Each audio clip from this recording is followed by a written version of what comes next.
মহিলা বলে বলবে না আমি পুরুষ, পুরুষ বলে বলবে না আমি মহিলা। এটা হারাম, আল্লাহর সৃষ্টির সঙ্গে যুদ্ধ। এটার কিছু আভাস গত সরকার থেকে আমরা দেখতে পেয়েছি। আরও হালকা ছিল না তা না, কিন্তু গত সরকারে এই মাঝের যে সরকারটা কি এটাকে বলে, হ্যাঁ হ্যাঁ, এই সরকারের সময় এটার অনেক আলামত দেখা গেছে। এটার আমরা তীব্র প্রতিবাদ করছি। আজকের এই ইফতারের মাহফিলে দোয়া কবুলের সময় এটার আমরা তীব্র প্রতিবাদ করছি। এটাকে যেন এদেশে কোনো সুযোগ দেওয়া না হয়। আল্লাহ যাকে পুরুষ বানিয়েছেন সে পুরুষ, আল্লাহ যাকে মহিলা বানিয়েছেন সে মহিলা। এখানে কিছুদিন আগে পুরস্কারের ঘোষণা এসেছে, দেখেছি এই ট্রান্সজেন্ডারের পুরস্কার, নাউজুবিল্লাহ। হ্যাঁ, সে আসলে পুরুষ কিন্তু মহিলার সাথে পুরস্কার পাবে আমাদের সরকারের কাছ থেকে? না, কখনো না। মাননীয় প্রধানমন্ত্রীর তত্ত্বাবধানে যে সরকার, এই সরকার এখানে এই ধরনের কোনো পদক্ষেপ আমরা এটা কখনো গ্রহণ করব না। সবাই আমরা দোয়া করি আল্লাহ তাআলা আমাদেরকে ইস্তেকামত দান করেন। আল্লাহ রাব্বুল আলামিনের মেহেরবানি আল্লাহ তাআলা আমাদেরকে এই নতুন সরকার দান করেছেন। ক্ষমতা এটা আল্লাহর নিয়ামত। কুল্লাহুম্মা মালিকাল মুলক তুতিল মুলকা মান তাশা ওয়া তানজিউল মুলকা মিম্মান তাশা ওয়া তুইজ্জু মান তাশা ওয়া তুযিল্লু মান তাশা বিয়াদিকাল খায়র ইন্নাকা আলা কুল্লি শাইইন কাদির। আল্লাহর নিয়ামত, এই নিয়ামতের শুকর আদায় করতে হবে।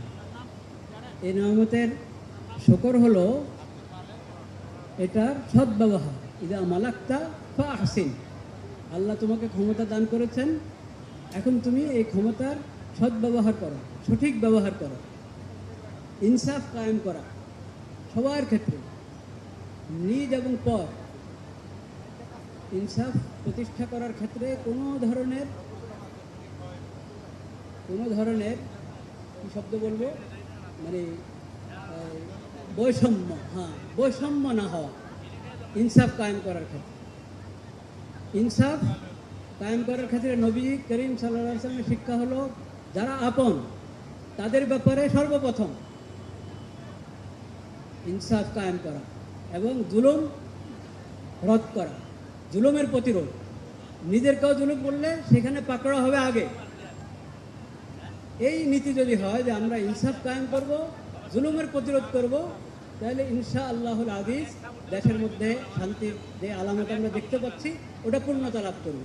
আল্লাহ তাআলা সেই তৌফিক আমাদের সবাইকে দান করবে।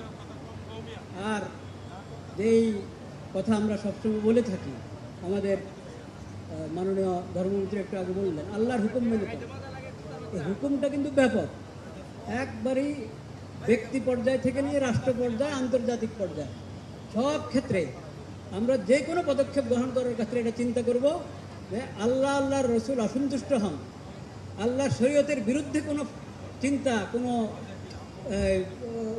কোনো পদক্ষেপ চলে যাচ্ছে আমাদের, এটা যেন ভুলও না হতে পারে, সেটার জন্য খেয়াল করা এটা আমাদের বহুত বড় দায়িত্ব।